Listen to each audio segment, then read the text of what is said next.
All right, so we are at 12:02 by my clock. So I think let's go ahead and get started. I know we're expecting more people, so we'll let them in as they come.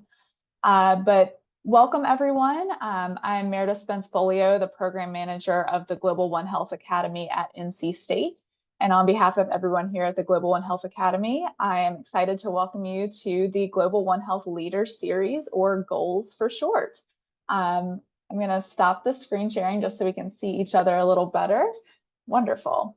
So this is the first in what we hope will be a recurring series that brings together thought leaders to discuss cutting-edge research at the intersection of human, animal, plant, and environmental health. Our goal here is to create a community around One Health research at NC State and beyond, and provide a platform for intellectual exchange and discussion. So we do hope you'll participate actively in this discussion after the presentations. The Global One Health Academy's research brings a One Health perspective to three primary thematic areas, including driving food and water solutions, combating infectious diseases, and addressing climate change and health disparities. The theme of today's GOHLS event is on infectious diseases, with a specific focus on next generation molecular diagnostics. We have four fantastic scientists from around the world that are going to be sharing their work with us here today in just a few minutes. We'll be introducing them soon, but I wanted to quickly go over a couple housekeeping items, including the flow of today's event. Each of our speakers is going to present for about 15 minutes on their research, and then all four speakers will participate in a panel discussion for the remainder of the time, where they can be in conversation with each other and with all of you in attendance. Although Q&A will primarily be held for the panel discussion portion, please do feel free to post your comments, questions, and perspectives at any point in the chat, and we'll be collecting those for the panel discussion. When we get to the panel discussion, we do also encourage you to turn on your camera if you're able and participate in the conversation by using the raise hand function. We'll call on you to voice your question or comment, but please do keep yourself on mute until you're called on. If you'd like to hear about future events in this series or other similar events that might be of interest, the best way to do that and stay in the loop is by joining the Global One Health Academy listserv. We'll post a link to this in the chat here shortly. With that, I think that's all I have to go over. So I will turn it over to Changchun Liu and Jessica Gluck, who co-lead the infectious disease research area for the Global One Health Academy and organized today's panel, to introduce today's speakers. Changchun, take it away. All right. Thank you, Meredith. So I'm Changchun Liu, a faculty from Chemical and Biomedical Engineering, also a member of the Global One Health Academy at NC State. And today, together with Jessica and Meredith, we are very excited to co-host and launch this first event for this Future Leader series, and then particular focus on the next generation molecular diagnostics. So today we have 4 different speakers, and each of them will give 15 minutes quick research overview, and then we're going to open up a panel discussion. I will go ahead to introduce the first speaker today, Catherine Klapperich. She is really a true leader, a pioneer in the field of point-of-care diagnostics. Catherine currently is a professor of biomedical engineering, also mechanical engineering at the Boston University. She also holds various leadership roles, including the director of the DAMP lab and the BU. DAMP stands for Design Automation Manufacturing and the Process Lab. She's the previous founding director of the BU Precision Diagnostics Center, also the previous director of the NIH Proctor Center for Future Technology in Cancer Care. Catherine is a fellow of the American Institute for Medical and Biological Engineering, fellow of Biomedical Engineering Society, and recently the fellow of AAAS. Her research mainly focused on point-of-care diagnostics and particularly related to the women health. And today you're going to hear he talk about the point-of-care detection for sexually transmitted infections. So with that being said, I will forward to Catherine. Welcome. Thank you. Thank you so much. Let me share my screen. Make sure it's the correct screen.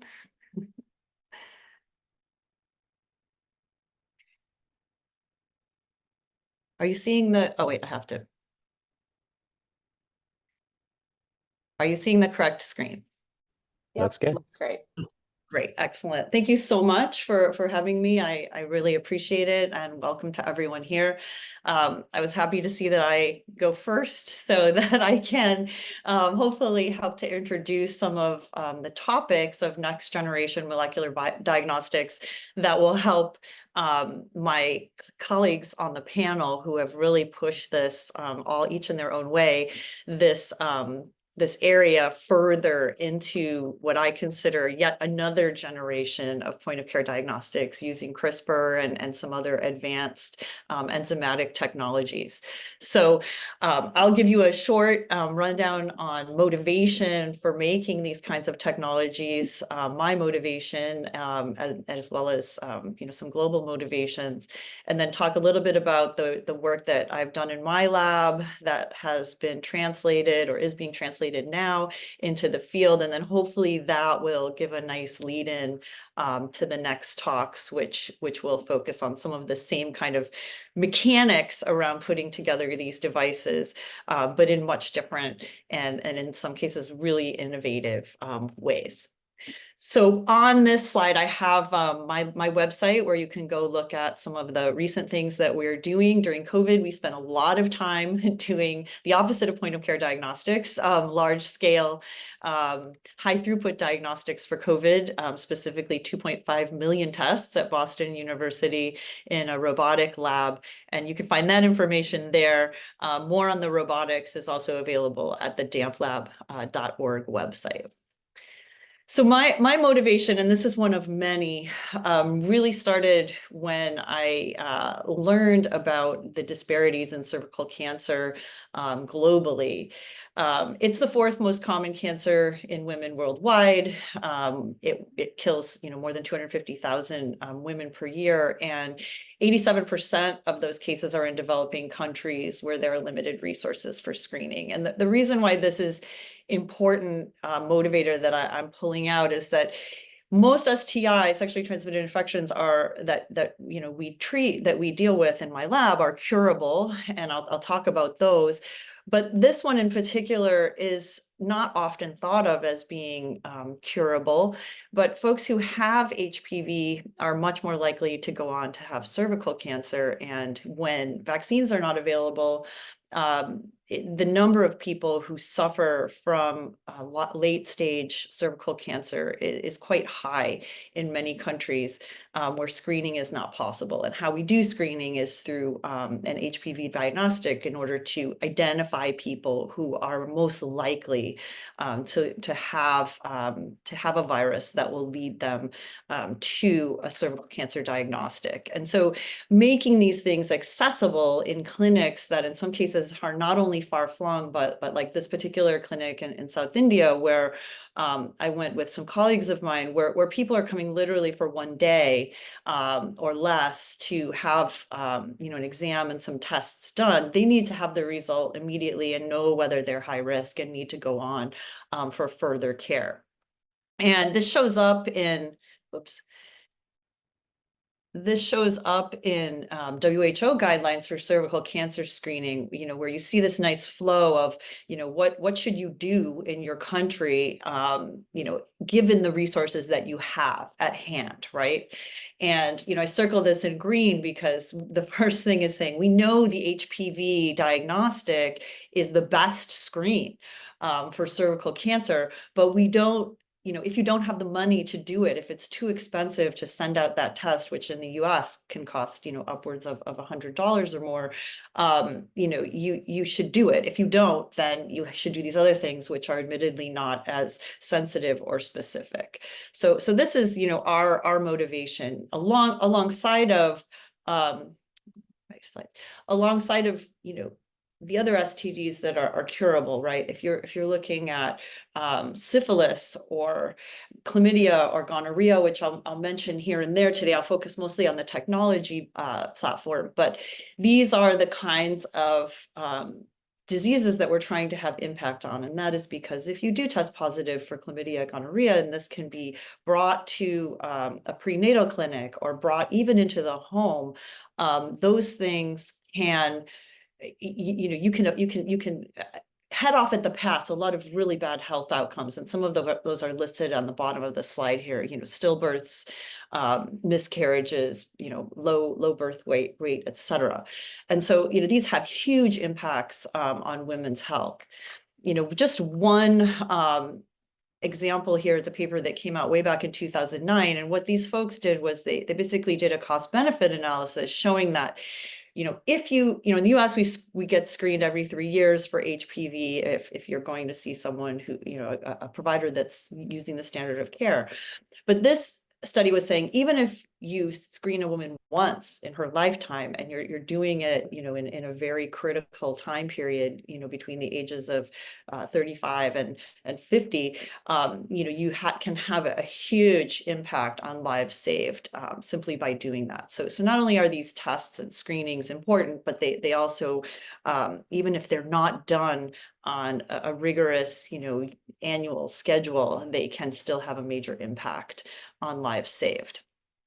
So what makes, point of care diagnostics, useful, looking, from bird's eye view of centralized lab testing, this is what we did when we set up our COVID testing lab that I mentioned at the top of the talk. This is our campus. It's quite large in Boston, which has a really big, it's quite dense. We had to have people show up at 3 different collection sites and give their swabs for COVID. Then we had to get those swabs all to a central laboratory. And then, we used very sophisticated equipment. I mentioned high throughput robotics in order to, get these results back to people electronically, and we were able to do that, in 24 hours, right? That is not accessible in many settings, right? We were a large campus, very dense, but we're also, very short distances between sites and very short distances for the samples to travel. And, we were set up in a paperless system where we could get these results back to people very quickly. But in most of the world, and in fact, even in most of the US, this is not possible. So even though we were able to build this, it's certainly not a model for, what can happen worldwide. So, nucleic acid amplification testing, which is what we did in those robots, is the gold standard diagnostic method for infectious diseases. PCR, everyone heard of that during COVID. You do this with thermocycling. This is an important point because you'll hear from other speakers today that they also are designing new technologies that avoid this thermocycling. Engineering-wise, thermocycling makes your portable device more complicated. It makes the engineering and the quality control issues more difficult to follow. The advantages are very high sensitivity, very high specificity. It can give you a quantitative answer if you're looking for things like viral load. It can give you a qualitative answer if you're looking for yes, no, someone's infected with COVID. Again, the constraints are thermocycling, and in order to do that, you really need instrumentation that's quite sophisticated. And of course, even though, this is a slide from one of my collaborators in Senegal at IR-ESSCF, they have a number of sites that have this kind of technology, but getting the samples to those central facilities is very difficult in some cases because of just, rugged terrain, but also because of geography, right? You have this unusual border situation where, it's not easy to cross in and out of different municipalities in order to take samples to central testing facilities. So being able to do the testing in the field has a potential for great impact. I want to put this up because it's there are non-specialists here, and you might see this again today in the other presentations, but the WHO, really puts forward these the assured criteria, and they say, if you want to make a point of care test and you want it to be used, you definitely need to have all of these aspects taken care of. You want to be cheap, user-friendly, fast, equipment free or limited equipment. And of course, the final one, which is the one I'm always harping on with my students, is delivered and usable, right? If you don't use it, it's not useful. And, we've gone a long way in the last 4 years toward, making people comfortable, individuals comfortable with using point of care testing, right? Used to say, this is like a pregnancy test and you try to get everybody on board. Well, now everybody's on board because you've all had these in your house at one point or another. They're not super great in terms of sensitivity, but they are pretty good in terms of specificity. And a lot of them had, a lot of steps that were required to use them, and people were motivated to use them because they wanted to have this information about themselves, because they want to know if they were going to be impacting their family and their community. So SARS-CoV-2 really pushed us, I think, closer to really realizing the full impact that point of care diagnostics can have. But those tests that I just showed you are antibody tests or antigen tests, right? They're detecting proteins in human body fluids. And, as I said before, we need, we need sensitivity and specificity in order to get that for many of these sexually transmitted infections, including HPV and the others I mentioned before. We need to have a nucleic acid test, right? And in general, we'll need to do some amplification of the nucleic acids. We don't want to use thermocycling if we don't have to, and we want the readout to be as simple and accessible to people in the field as possible.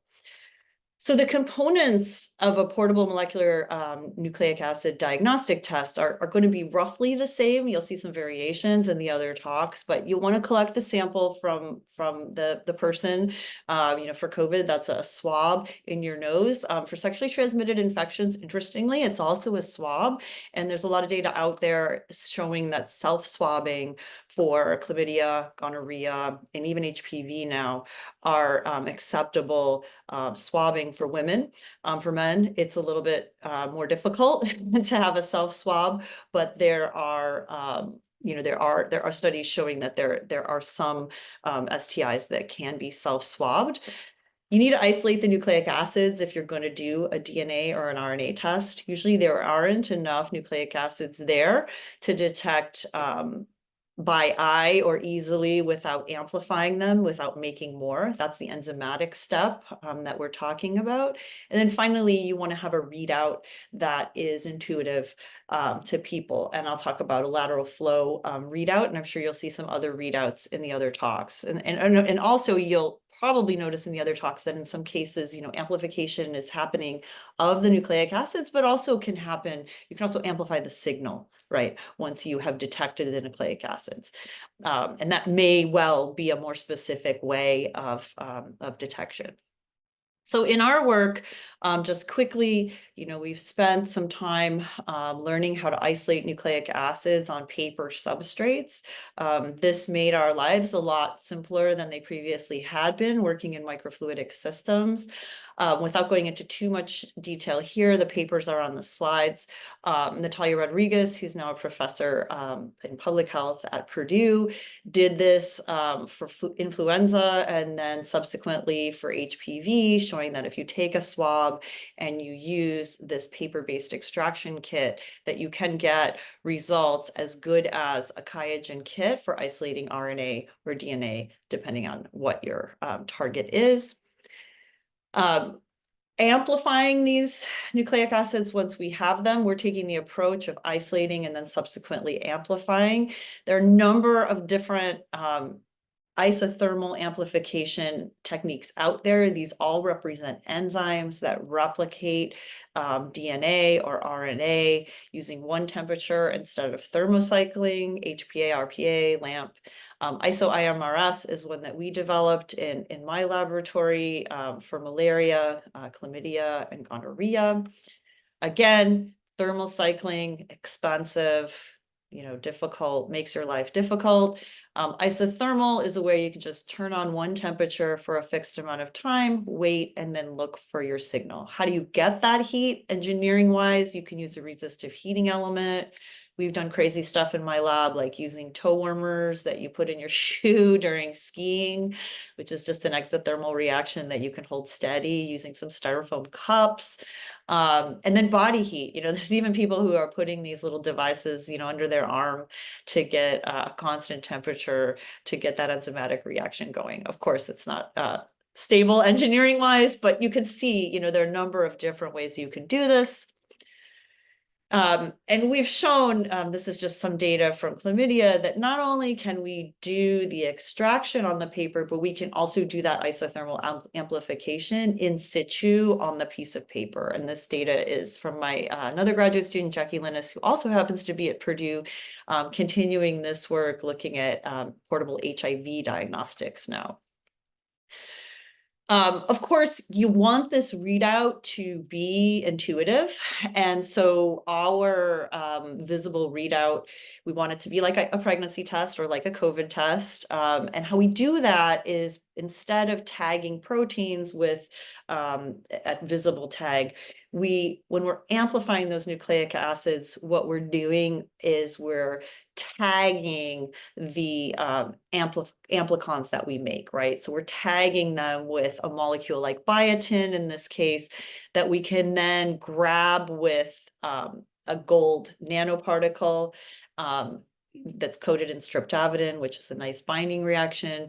And then we have another probe that has a fluorescent molecule on it, for instance, as well. And you can, all of these different strategies allow you to take an amplified nucleic acid product that's tagged and then read it out on a lateral flow strip, just like you would do with a COVID test or a pregnancy test. And so, we have data showing for HPV now that we can do this for HPV 16, 18, and now also with the multiplex in the literature, along with a control for a human housekeeping gene that tells you, that you have indeed a human sample. So how this works, if the video will play, it's just 1 minute, when you start to integrate these things, these are very simple materials. They're paper, they're plastic, they're adhesive tapes. You're assembling the device, you're loading your sample on this central membrane, you're precipitating out your nucleic acids onto that membrane using a lysis and extraction procedure, and then you're washing them so they're clean. And then in this particular iteration, we added, you'll see the yellow, I think, come in next, which is where you add the amplification reagents directly onto the test strip. You put the whole thing on a heater after you throw away the waste. This is throwing away the waste because you don't need all that wash buffer that comes off. I thought I sped this up, but I guess I didn't. You put the reaction mix on, you cover it up and heat it up. I think it goes on the heater. And then after it's on the heater for 20 to 30 minutes, depending on the target you're getting at, you can make that fluid pathway open to the lateral flow strip, and then just simply add some water to it. And then what happens is you get the lines to form if indeed you have amplified that product and if indeed it got tagged.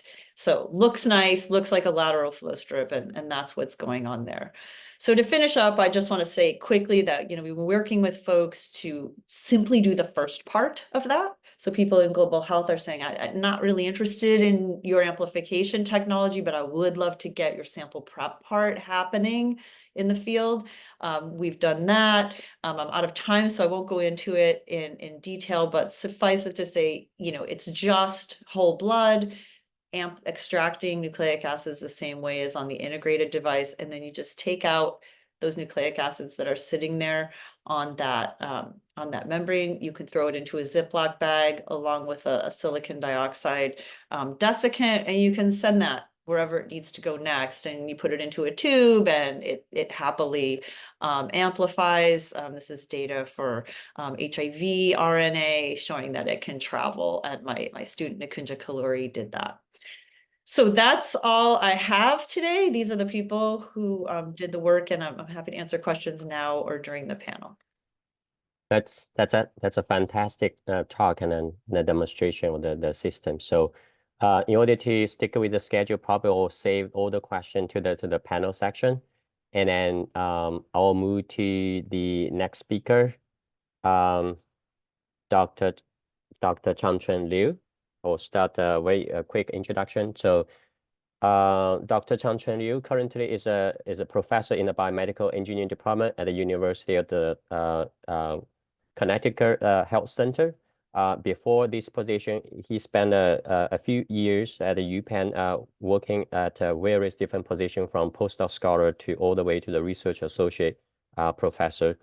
Dr. Liu's research interest is mostly in the point-of-care molecular detection, particularly in infectious disease and also cancers by combining various different tools, including synthetic biology, CRISPR technology you'll hear today, microfluidics, and biosensor together. And he is a recipient of the NIH Career Development Award in 2012, UPenn One Health Award in 2015, and also a senior member of the National Academy of Inventors. So with that, I will forward to Changchun. Go ahead.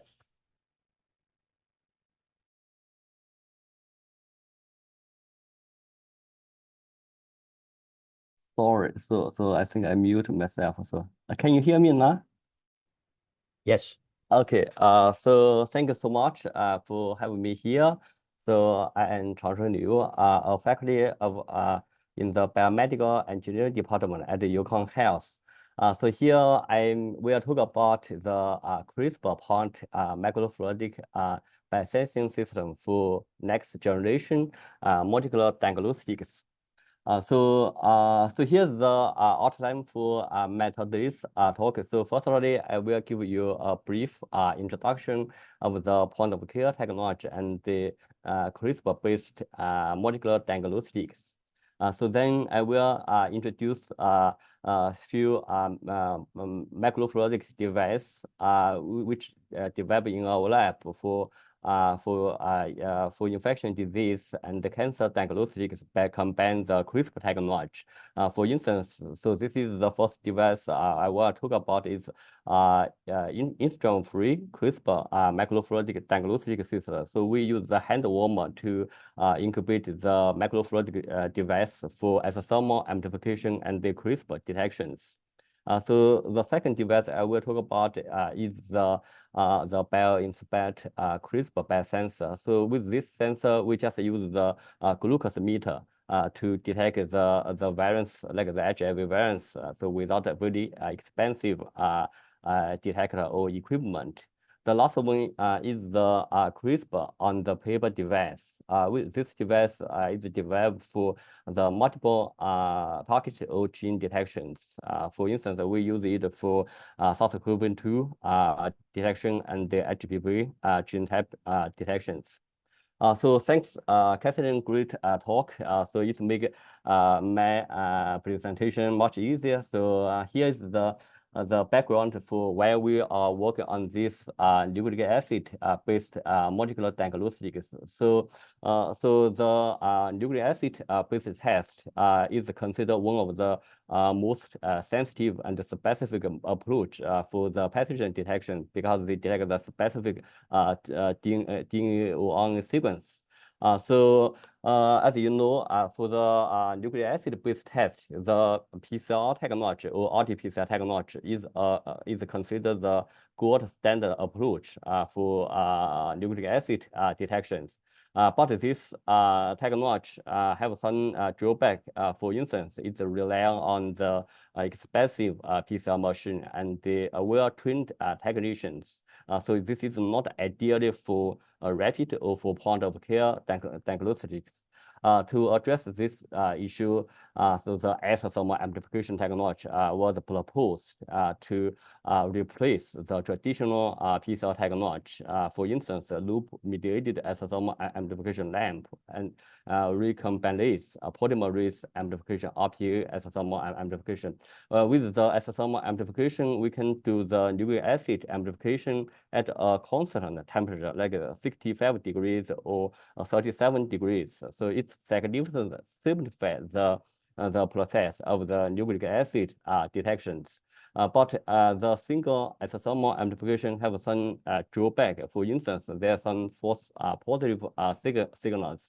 To address this issue in recent years, so the scientists, started to combine adapt the CRISPR technology for the nucleic acid detections. Especially if we can, combine the isothermal amplification with CRISPR, it can significantly improve the detection specificity and the sensitivities. For instance, in 2020, to fight the COVID-19 pandemic, in our lab, we developed a CRISPR technology for SARS-CoV-2 virus detection. But by combining the RPA as a thermal amplification with CRISPR in one port, it significantly simplifies the process of the CRISPR detections. So once we have the CRISPR assay, it's not enough for the point of care test because you still need some operation. So here, if we want to develop a point of care diagnostic device, so we need to consider combine this CRISPR assay into the microfluidic device or biosensors. So what is the microfluidic device? So this is a medical device which can integrate several biochemical lab functions on a single chip. So it makes the biochemical detection simple, rapid, low cost, and easy operations. So if we integrated the CRISPR assay into the microfluidic device, so it will significantly simplify the process. So this is ideally for rapid and the point of care test. So this is why we are interested work on this field. So here is our instrument-free CRISPR-based microfluidic diagnostic device. So in this device, so we use a hand warmer to incubate the RPA as a thermal amplification and the CRISPR reactions, because this reaction can work at a certain temperature, like 37 or 40 degrees. So this is the design for our instrument-free self-contained microfluidic systems. So first of all, here we demonstrate the SARS-CoV-2 virus detections. So if you collect the swab sample, then you extract the nucleic acid. With this device, you can introduce the RPA reaction mixture into the RPA chambers. So after that, so we please store the liquid like the water in the blister and the lateral flow buffer in the blisters. So in this case, you do not need to pipette the solution and simplify the process. So here we use the lateral flow strip for visual detections, so without very complex equipment. So this is the design for our device. So if this is the positive samples, so the test line in this lateral flow strip will show the signal. And if this is negative samples, so the control line will show the signals. So like the COVID-19 antigen detections. So this is the picture for our self-contained microfluidic system. We use this hand warmer to heat up the microfluidic chip for the RPA and the CRISPR reactions. So once we build this device, so we wanted to evaluate the ambient temperature effect on these detections. Because for the RPA amplifications, the ideal temperature is 37 to 42 degrees, and for the CRISPR reaction, it's a little broad from 35 to 45 degrees. So here we test different ambient temperature from 50 to 35 degrees. So as you can see, we can keep the temperature between 37 to 45 degrees. So this is ideally for RPA amplification and the CRISPR detections. And with this hand warmer, so it's very cheap. So just close $0.3 per pouch. So once we build this device, so we evaluate the performance and then we test the clinical samples. So here we detect the SARS-CoV-2 virus in the swab sample. So firstly, we run the real-time PCR to confirm whether or not this is positive or negative, and we get the CQ value. So we have the cutoff, like here we apply 40. So circle numbers. So then we do the parallel experiment with our self-contained microfluidic chip. So test all these 24 samples. As you can see, all positive sample can detect except for sample 7. Sample 7 have the CQ value of 37. So when the CQ value is higher, it means the virus copy number is lower. So this is where we cannot detect with this device. So we can achieve the accuracy about 96% with this device. Okay, so next device I want to talk about is the BioInspect CRISPR biosensor, which use the glucose meter to detect it. So as you know, for a lot of CRISPR-based detections, so it relies on the expensive fluorescence equipment. So here we just repurpose the glucose meter, use the glucose meter as a detector for point-of-care diagnostics. So here, so where we can we propose this design. So which is inspired by the multiple compartment structure in the living cells. So we design the microfluidic chip with some chamber. Here is like include the RPA as a thermal amplification chamber and the CRISPR chambers. But we use the nanopore membrane isolated these two chambers. So this two chambers is physically isolated, but they can communicate through these nanopores. So once there is some HIV variant only in these RPA chambers, so the HIV only or DNA will amplified in this RPA chamber. So after amplification, a lot of antigen were generated in this as a thermal amplification. Then this antigen will diffuse into the CRISPR chamber because this is a nanopore membrane. So the DNA can pass through this nanopore membrane. So the antigen will specifically activate the CRISPR in this CRISPR chamber. And once the CRISPR enzyme is activated, so they will cut the single-strand DNA in the magnetic beads. So here, so in the magnetic beads, so we have the invertase. So invertase is an enzyme. It's binding on the magnetic beads through this single-strand DNA. So once the CRISPR enzyme is activated, they will cut the single-strand DNA and they release the invertase. So this is where we can use the this assay for with this approach for detect the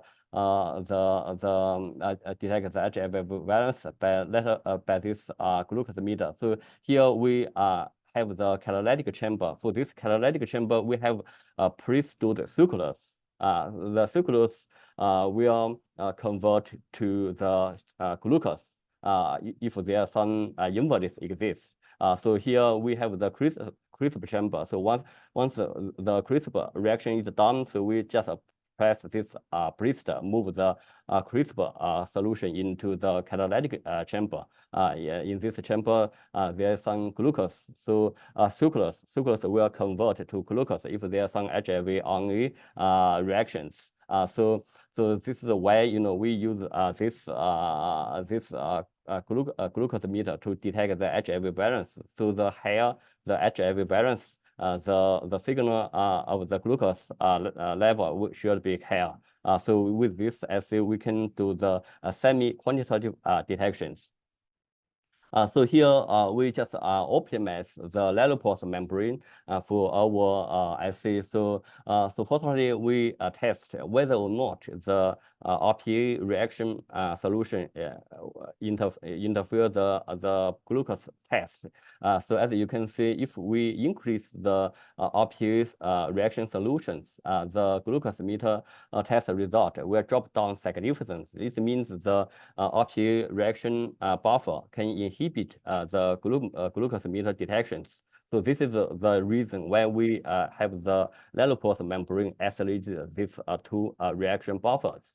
Then we also test different hydrophobic lalopore membrane, so like the PVDF membrane and the PES membranes. As you can see, the PES membrane have the best performance. So after that, so we further evaluate different PES membrane with different porosities. So we find the the 30 nanometer porosity of the PES membrane have the best performance.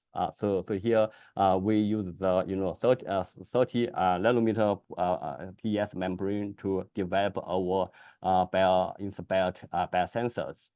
So once we build this device, so we test different HIV clinical samples. So with this clinical sample, as you can see, if this is the high, so high positive samples for instance, so they have the low CK value, so we can have the high glucose levels. So if this is a low copy number, it means they have the high CK value. So we can have the low glucose levels. So for the negative samples, so the glucose is not detected. So here we also run the real-time PCR to confirm the test result. As you can see, with our assay, we can detect all positive sample except for sample 11 and sample 14. For instance, sample 40, we have some positive signal in this assay. So then we use the digital PCR test. So because the digital PCR is more sensitive than the real-time PCR. So for sample 11, so we can get some signal. And the copy number is very low, less than 200 copies. So this is where we cannot detect with our device. And for the sample 14, so this is it shows the negative samples. This is consistent with our biosensor detections. Okay, so this is the CRISPR-based biosensor for the HIV detection. So the last device I want to talk about is the CRISPR on the paper device. So with this device, we wanted to develop an assay that can detect multiple gene or multiple pathogens. So here's the design for this CRISPR on the paper device. Here we use it for SARS-CoV-2 virus detections. So here we combine the RPA as a thermal amplification and the CRISPR detection in a single device. So this is the RPA amplification chambers. And for this paper-based microfluidic device, so there are 4 different chambers. So one chamber serves the blank control without any reagent. And for this chamber, this is the RNA P gene detections. For this chamber, we have the CRISPR cRNA, which specifically detect the RNA P gene. And we also have another 2 chamber detect the SARS-CoV-2 N gene and the S gene, because we have the specific cRNA and the CRISPR enzyme in these chambers. So here's some experiment result with this test. So here we detect 12 clinical samples. So as you can see, if this is positive, negative samples, so only the housekeeping gene, the RNA P gene, shows the fluorescence. And if this is positive samples, all three chambers show the signal because there are some aging and the estrogen for the SARS-CoV-2 detections. So with this assay, we can achieve the highest sensitivity and the specific detections for SARS-CoV-2 detections. So, this device is just a platform. So it's easy adaptable for other pathogen detections. So as mentioned by Evelyn, so the HPV based cervical cancer is a global health concerns. So here we also adapt our paper-based microfluidic device for the HPV gene detections. As you know, for the cervical cancer detections, we want to detect 14 high-risk HPV gene types. So here we develop some paper-based microfluidic chip. And with this device, we again, like the SARS-CoV-2 virus detections. So we have the specific CRISPR gene family in these reaction chambers to detect the specific HPV gene types, so like HPV 16, 18, and the other pathogens, other gene types. So here just some preliminary data for the HPV clinical sample detections. So we detect all these 14 HPV gene type, and here we also run the PCR test to confirm the performance. So we evaluate the clinical sensitivity and the specificity. We can achieve the AUC is about 0.92. So this is just some preliminary data. So we keep working on this project. Okay, so here I just make a brief conclusion. So the CRISPR technology provide a very powerful tool for nucleic acid based biosensing detections. So here we use the hand warmer to heat up the RPA or CRISPR assay to develop the instrument-free point of care diagnostic device. So we repurpose or adapt the low-cost glucose meter for the HIV detections in the bio-inspired CRISPR biosensor. So then we also develop the CRISPR on the paper device for the multiple target detections, include the SARS-CoV-2 virus gene and the HPV gene types. So here I wanted to thank my lab member for their fantastic work in different projects. So I wanted to thank my collaborator in different research topics. I want to thank the financial support for my research here, and thank you so much. I'm very happy to take any questions. Thank you, Changchun. Very nice talk and great technologies. For the sake of the time, I'll do the same thing. I'll try to save all the questions to the end, to the panel discussion part. So for the next, I'll forward to Jessica, and Jessica will help to introduce the last two speakers. Go ahead, Jessica. Thanks, everyone. Our next speaker is Juan Pablo Giraldo, who is an associate professor at the University of California, Riverside. Dr. Giraldo is also a co-investigator of the National Science Foundation Center for Sustainable Nanotechnology. He received 2 bachelor's degrees in biology and physics from the University of Los Andes in Colombia, and his PhD in biology from Harvard University. He was an NSF postdoc fellow, and during that time, he developed nanotechnology approaches for engineering plants in the Department of Chemical Engineering at MIT. And now his research group focuses on nanotechnology tools to study and engineer photosynthetic organisms. He's authored more than 50 peer-reviewed articles, reviews, and patents. And his group has received multiple awards from funding sources like NSF, the Department of Engineering, and the US Department of Agriculture. And then he also works with industry to translate targeted nanocarrier research into commercial technologies. So now I will turn it over to Dr. Giraldo. Thank you so much for the invitation. Nice introduction. It's a great pleasure to share my research at the interface between nanotechnology and plant biology. I will be discussing today about how we can use nanomaterials for both monitoring plant health and engineering how plants function for a better environment. So photosynthetic organisms such as like plants and algae have colonized like vast areas on this planet, from the coldest regions in the Arctic to deserts here in California where I live, or the tropical rainforest. And they provide essential resources that are crucial for both like human health and the health of this planet. They provide the oxygen that we breathe, the food that we eat, fuels and medicines and materials that we rely on. And so it's not surprising that like the main goals for the United Nations, the United Nations Sustainable Developmental Goals, depend on activities that are related to plants, such as agriculture. So improving agriculture will be crucial for achieving the UN goals of achieving zero hunger, while mitigating the effects of climate change on human activities, and all that while reducing the impact and conserving life on land and water, and doing that in a way that is energy efficient.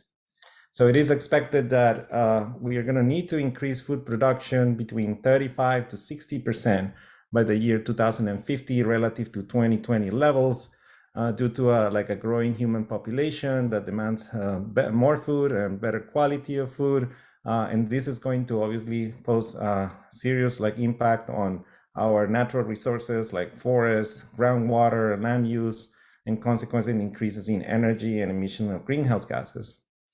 And although molecular biology, genetics, and plant breeding and other techniques have significantly improved our ability to grow food, the rate at which we are increasing plant crop yields has been declining since the 1980s. So we're reaching a plateau in which we're going to need new technologies, innovation, convergence between different fields in order to increase the food production at the rate at which is needed. And so what I propose is that we think about plants in a different way. We think about plants as sources of technology. And this is something that has been explored by many cultures already. For example, you can see here in India, several cultures have take advantage of the unique properties of plants of being solar power, self-repairing organisms that can sense and respond to the environment to build natural bridges that has stand for centuries, despite, and in the meantime, other bridges, many bridges have fallen apart and been destroyed or degraded by the environment. These bridges continue to move on and continue to provide this essential function for these communities. How can we control plants to become technologies that can improve the health of our crop fields and in the environment? Plants are also well tuned with the environment. Like here, I'm going to show you a recent study in Nature Communications showing how plants can sense chemicals produced by other plants that alerts them that there is a herbivore that attacking them. So this plant can boost its immune response before the herbivore attacks it. So plants have these amazing capabilities that are underutilized. And so recently, nanotechnology have provided a pathway for turning plants into technology, some with my work and that of all others as well, in which, for example, we turn plants into environmental sentinels that can detect hazardous chemicals in the environment, like explosives or contaminants in the environment, by embedding nanosensors within the plant leaves that can translate this chemical accumulation of hazardous molecules into optical signals or other types of signals that can be read by our electronic devices, such as smartphones, for example. Or we can make self-repairing materials, like as the examples that I gave you already, where the materials can repair themselves more like plants do by using abundant energy resources like solar energy, carbon dioxide, and water. Or you can think about, during the pandemic, we all thought about ways in which we can help, and plants can also provide a platform for the synthesis and manufacturing of biopharmaceuticals, for example, COVID or vaccines or flu vaccines. And so I'm going to give you some idea of how this can be possible, and focusing on this example of turning plants into health sentinels with the help of nanotechnology. So nanosensors, like the ones that you see here, like carbon nanotubes or gold particles or wearable sensors, can be interfaced with plants, turning them into, you can think about as a device that in which the plant provides like a function of an auto sampler, like it's sampling from water from the soil, it's sampling air from the atmosphere. It also is detecting how the plant is changing in response to these environments. And the nanosensors can translate the chemical or electrochemical language that plant use to communicate within cells or within the environment into digital information that can be recorded by our electronic devices. Like, so this can be digital information like optical or radio wave signals that can be read by smartphones or plant screening systems at industrial facilities, or autonomous vehicles like drones that can be moving across like crop fields or forests, reading this information. And all that can be from a wide range of applications that can be from like plant phenotyping, screening better plant varieties, to precision agriculture or urban farming. So I'm going to give you an example today of how we can use optical nanosensors to monitor plant health. And so for plant health, there are many stresses that can affect the health of a plant. So drought, temperature, salinity, fungi, viruses, bacteria, and pests. And so, but one common thing about all these stresses is that they generate reactive oxygen species. So reactive oxygen species, or ROS, like hydrogen peroxide, it's kind of a, I think I like to think about it as equivalent of an indicator of disease, like more like in humans, like a fever. When we measure the changing temperature of a human, it's indicator of some kind of disease. Well, in plants, the accumulation of ROS is a similar type of indicator. So in my laboratory, we have created optical nanosensors based on carbon nanotubes. These are structures that are a few nanometers in diameter, hundreds of nanometers long, that we can coat with different types of molecules to impart them selectivity against a specific molecule, like hydrogen peroxide in this case, by coating them with hemine groups encoded in aptamen DNA around the carbon nanotube. By doing this, these carbon nanotubes, which are intrinsically fluorescent, can modulate the fluorescence intensity with a specificity to hydrogen peroxide. So in this case, when the carbon nanotubes interact with hydrogen peroxide, we see a decrease in fluorescence intensity measured by in these images by a near-infrared camera after we are exciting the nanosensors inside the leaves using a near-infrared laser. So you can think like when we have this carbon nanotubes embedded in these plants, we have created a plant sentinel, a sentinel for monitoring plant health that can be, think of as a device similar to a meteorological station that you can put in different places inside of a crop field or in a forest to monitor how the health of that area is being impacted by the environment or other organisms. And so we did a smaller scale experiment in the laboratory to prove that. And so what we did was we put the nanosensors in the leaves and we monitor the nanosensor fluorescence with a near-infrared camera, and again, excited with this near-infrared laser. And we expose the plants to UVB light, high light, pathogen stress, and wounding, all types of stresses that indicate that the plants can be severely affected. And so we found that in the case of UV light and high light, a decrease in the fluorescence intensity as we expected of the sensors inside of the leaves, similar to high light. However, the reversibility of the sensors was not as high as what we observed, for example, when we expose the plants to a peptide called FLG22 that simulates a pathogen stress. And so when we did that, we see a strong quenching fluorescence from the nanosensors inside the leaves, and then followed by recovery after we remove the presence of or we do not apply anymore this FLG22 peptide. So this indicated that we can actually see in real time, like whether these plants are stressed or not. And so an early detection system that can warn us that something needs to be done to care for these plants. In the case of wounding, we didn't see that because the levels of didn't see changes in fluorescence because the levels of hydrogen peroxide were generated were below the detection limit. Now, what do we do? So we have a plant that is indicating that in a region of an agricultural field there could be some stress, and so this Plant Sentinel is indicating some action needs to be taken. The common current traditional tools for dealing with plant pests are spreading pesticides. Unfortunately, it is an inefficient practice in which like less than 5% of commonly applied pesticides reach the intended target pest. And this is a huge problem because pests worldwide cause like 20 to 40% decrease in global crop yields. And so that means that farmers need to spray their fields frequently with millions of tons of pesticides per year. So obviously affecting the health of our environment. Most of these pesticides end up polluting our water, polluting our environment. So we need technologies to reduce the use of these pesticides. And so my lab is also developing nanotechnologies that can more precisely target and control the delivery of pesticides active ingredients. We think that we can increase potentially by order of magnitude, like the ability of delivering these pesticides to the places where they are needed and when they are needed. And for that, I've been working on carbon dot nanocarriers.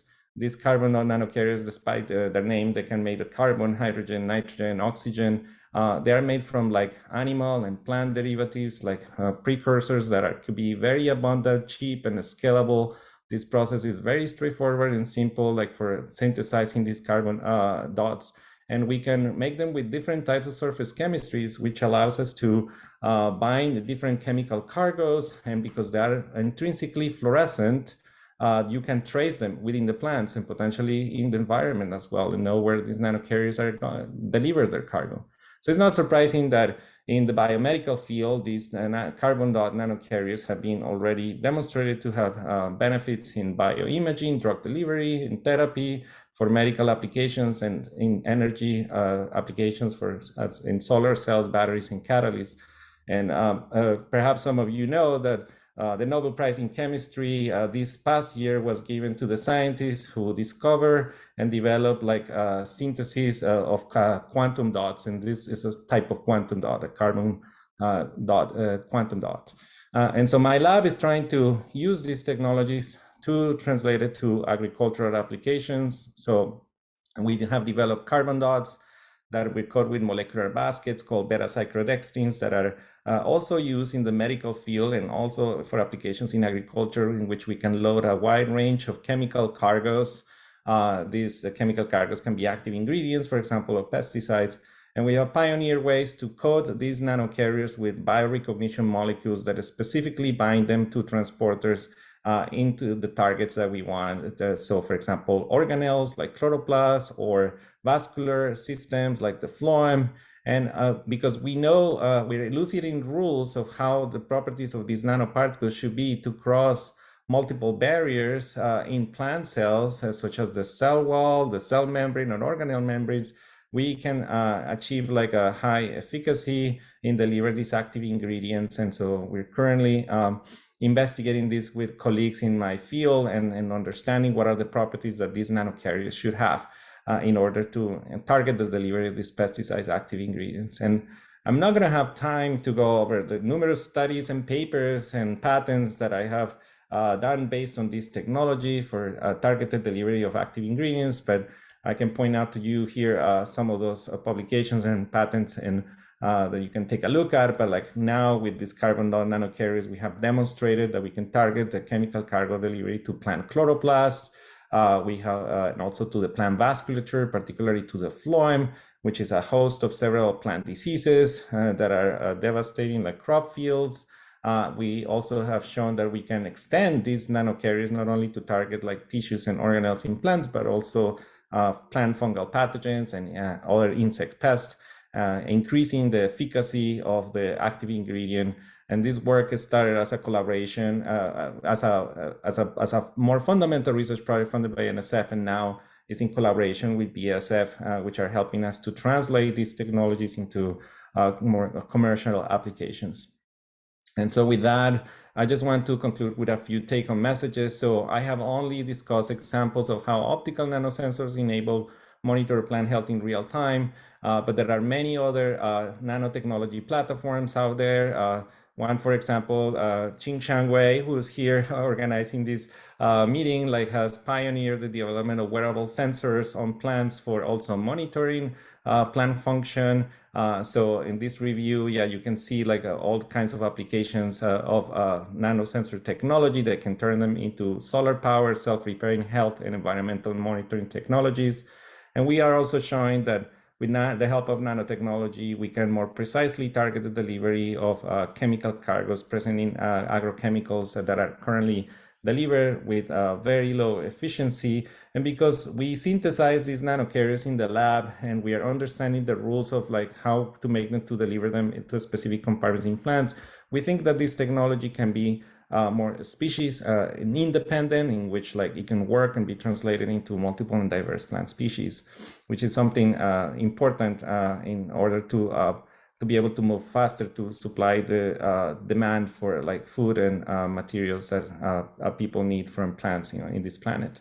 And lastly, yeah, I just want to thank my research group. We are all of this work has been done by very talented postdocs and PhD students. We are a research group made by plant biologists, chemical engineers, material scientists working at the interface of nanotechnology and plant biology. And I'm thankful for the support of several funding agencies, including NSF, USDA, and also collaborations with industry and BSF and the NSF Center of Sustainable Nanotechnology. So thank you again. I look forward to your questions. Great, thank you so much, Juan Pablo. That was an excellent talk. In the interest of time, we're going to move on to our next speaker. We have Dr. Can Dincer, who is currently the leader of the junior research group focused on disposable microsystems at FIT and IMTEK at the University of Freiburg. The main research interest of his group is the development of bioanalytical materials, sensors, microsystems, and their combination with data science and artificial intelligence for various applications, including diagnostics, especially with a focus for point-of-care diagnostics and microsystems engineering. He received his PhD in 2016 with honors, and between 2017 and 2019, he also worked as a visiting researcher at the Department of Bioengineering at the Imperial College London. And in 2020, he was recognized as one of the 25 early stage investigators advancing the field of sensor science in a special issue of ASC Sensors, which is one of the many awards that he's received recently. So I will turn it over to Dr. Dincer. Thank you very much for this very kind introduction, and thanks a lot for this kind invitation. So today I'm going to speak about CRISPR-powered multiplex biosensors and the way how we are envisioning managing the upcoming infectious diseases. Although we saw some slides, I would like to shortly get to show you how you could do biosensing by using CRISPR. So after the isolation and purification, you can use two different modes. Either you get an Cas enzyme, which is deactivated for collateral cleavage, but you can bind it, for example, on a graphene field effect transistor, and you search genetic mutations in whole genome. And if the whole genome binds to to this graphene surface, there are a lot of charges, and you could do an amplification-free detection of genetic mutations. So that was actually the CRISPR chip done by Kiana Aran, who is currently also in the UCSD. However, with this approach, with this binding-based approach, if you would like to target shorter RNAs, like microRNAs, for example, then it will be a little bit problematic because the charge that you bring to the surface is much more smaller. So in this case, you can go and use the full functionality of the Cas enzyme, which is the collateral cleavage. So if we skip the first amplification part, we have the target, which is recognized by the CRISPR-Cas enzyme. And then if you, for example, introduce a fluorescence marker with a quencher, it's as a reporter, once it's cleaved, so you will get a signal. So you could do some measurements with that. And this is actually done by the group of Sherlock and also others. So that was in 2017, where we started with our own work.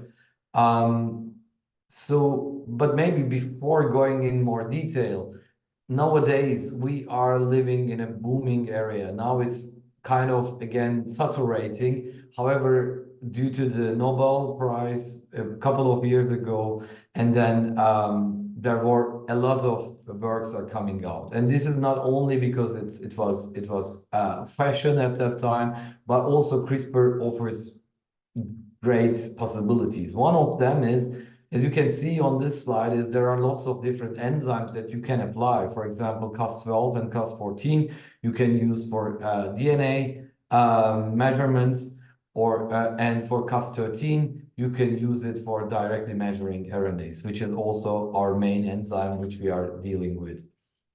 There are even enzymes which are not coming from bacteria itself, but from bacteriophages, which means actually it's coming from a virus, which is called Cas-B, which was discovered a couple of years ago by the group of Jennifer Doudna, which can also target DNA. So, which is not used in the means of diagnostic yet. However, it could be a nice point if you are interested also to jump into CRISPR diagnostics. What we are doing is we would like at the beginning, we were focusing microRNA. So that was our main target. And our assay consists of these three components. We have a Cas enzyme, we have a CRISPR RNA. The blue part is complementary to our target, which means you will see in this slide a lot of more molecules and senses. And if you would like to target another RNA, the only thing is to change this blue part, which means actually the input of your system. So then we use also a reporter with a fluorescence label, which we later on labeled with an enzyme to generate an electrochemical signal. How does this work? You can just mix them in an epi, wait for a specific time at a specific temperature, which depends on the Cas enzyme that you are using. And if you have no target there, so there is no collateral cleavage of this reporter, and then you can, as I said, you can label it with an enzyme which generates you a signal, which means actually for no target, we have a high signal. And what happens if we have a target there? So then, of course, the CRISPR-Cas is activated to recognize the reporter and cleaves it. So I'm always imagining that the Pac-Man going through this epi and cleaves all surrounding RNAs. In this case, the biotinylated sites still can bind. However, the enzyme part is removed. So as you can see, it behaves like a competitive assay. However, you need to know this is not a competitive assay. So we are not actually running for the spaces on the surface. So it's a little bit different, only the signal generation part like that. And as I said, with this time option that you can leave more time to cleave, you can do amplification-free diagnostics. Of course, you need also a sensor platform. This is our electrochemical microfluidic biosensor, which is a polymer base covered with platinum electrodes. And then we have some dry film photoresist for creating microfluidic channels. Different than many groups working on electrochemistry, we do not immobilize stuff onto our electrodes, but we use a part of the microfluidic cell channel for the immobilization. You can imagine like the well of a microtiter plate in this case. So this is our well where we are doing the immobilization. These two places are separated by a stopping barrier, which is Teflon coated, which is a very hydrophobic, of course. And you can give the sample through the inlet, runs to the stopping barrier. For longer incubation, you need to give a counter drop, but after the incubation, you just suck it back from the same inlet. With this method, it's possible from whole blood to saliva, all kinds of samples we already use, and you can also use it. The electrochemical part is not that fascinating, so it's just we convert glucose into hydrogen peroxide, which you just oxidize at the working electrode. So in the first work in 2019 in Advanced Materials, we show that we can achieve in a picomolar range sensitivity within 4 hours. We could differentiate one single basis. We show that we can reprogram it for different microRNAs in this work. And we compare it with the qPCR, and also did a little study to show the proof of just the proof of principle. So where we use microRNA 19B, which is a marker for medulloblastoma, which is a very aggressive brain tumor, and study different children serum for these microRNA and compare our results with the qPCR. As you can see, we have in general a good agreement with the PCR results. Only in the patient one we see a differentiation. However, I need to say the primers and probes that we used for the PCR could not differentiate between 19A and B. And these two both were actually members of this cluster, which indicating the medulloblastoma. So therefore, we believe that this difference comes from this difference, and that our system is having this selectivity. In this work, we had also the idea, so we can cleave in an epi, which is fine, so we can introduce everything. However, we can save this time. What about if we do the cleavage in the channel? So where we put the whole assay and the CRISPR should cleave the reporter within the channel during the time. So we tested this as well. However, the results that we achieved was not that good, and there was some steric hindrances in a microfluidic channel if you work in such a dimensions. However, it was possible, so this is something which we are still working on improving, because this will allow you to just change the input, having a single chip for all kinds of RNAs. Especially, as I already mentioned, so in the contents of microRNAs, it's important to multiplex, because you cannot say one microRNA is highly increased, which doesn't mean that you can diagnose something. So you need to see the family, which consists usually 5 to 6, 8 microRNAs. So for this reason, we also design and develop different multiplex chips, which I will show you actually in the next slide. So today I would like to talk about our work in the COVID-19 monitoring, where we brought in the same platform the CRISPR-based nucleic acid detection with the antibiotic monitoring. You can ask, okay, this is an viral, why we not antiviral but antibiotics? So first of all, our goal was to show that we can bring two different types of bioassays on the same platform, more from the engineering side. However, if you are COVID-19 positive, so 75% of all COVID-19 patients got also antibiotics in order to prevent any super or co-bacterial infection. Here we use two different assays, which are both ending up with the hydrogen peroxide, and the idea was, if you are tested positive, so the personalized dosage adjustment starts, and once you tested negative, so we stop and you just leave the hospital. We also tested in this work also an NFC potential state and a micropump, which can power up with a smart device and also read the data with the device.